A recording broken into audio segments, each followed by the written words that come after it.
So n'olwekyo nga abadde awolereza abantu bano ne bannanga abamu abali kuteekateeka empapula twebaza kkooti olw'okuba nti etunudde enega nti abantu bano bakyalangwa bwemage bagende balye ne abantu baabwe Ssekukkulu oba Christmas.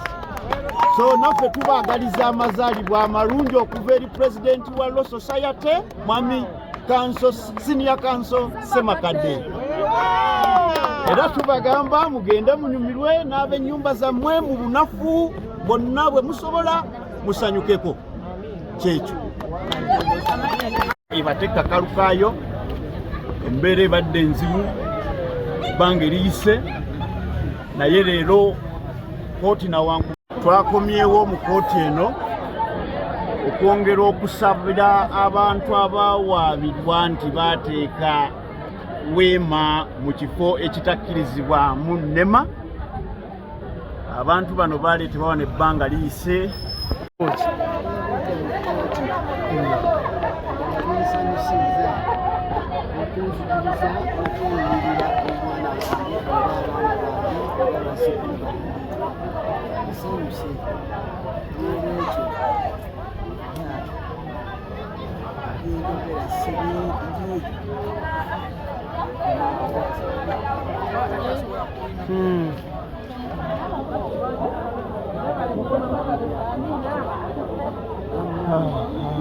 Kati osula wa jjajja?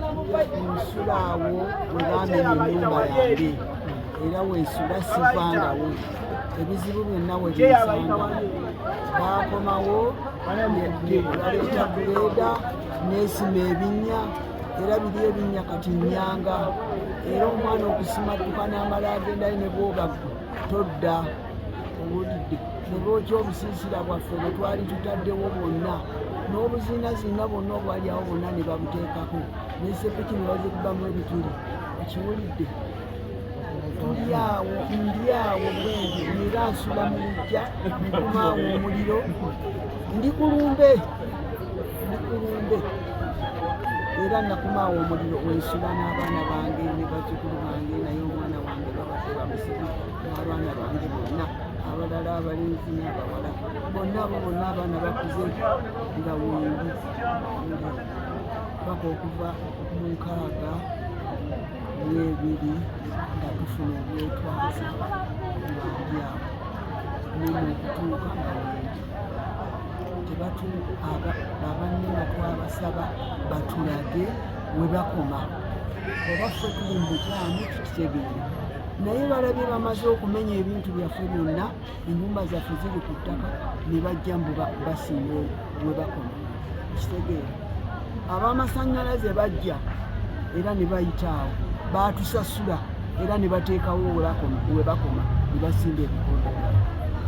Naye bano lwaki tubonaabona kutuka musango ebibanja ebyo twabifuna tubisasulira busuulu kyapa ku mmeeza byonna tubisasulira naye lwaki tubonaabona kutuka abaana abo bwe bazadde baana banna n'abazzukulu bazadde bazzukulu baana ndi mu kubonaabo.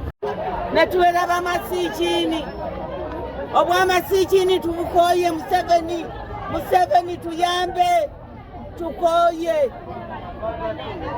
okutufuula mu masiikini netufuuka masiikini n'obeerako n'ennyumba ekujjanjaba ne bagimenya nze sitaali n'azijanjaba ennyumba zange zaali zijjanjaba kati sikyalina nze nkooye oba bankuba mundu bakuba efenzi gwewo nga batta abantu nange banzite z'okusinga okubonabona.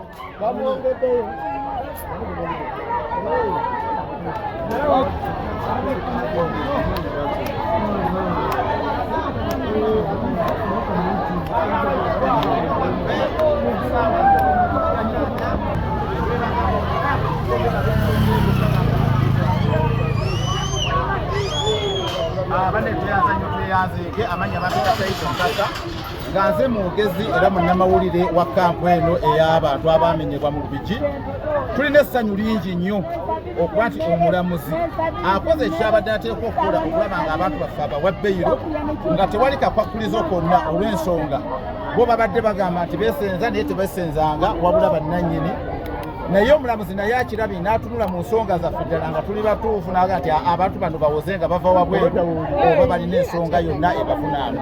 Tweyanziza nnyo tweyanzenge era tuli basiimu nnyo. Tusaba n'abakyasigaddeyo nabo era baweebwe beyiro kubanga ddembe lyabwe okubeera nga bayimirirwa ku kakalu ka kkooti. Twebaza omulamuzi, twebaza abantu bonna bwe tubadde nabo mu nsonga eno. Ensonga ebadde y'amaanyi era kubadde kusiitana kw'amaanyi.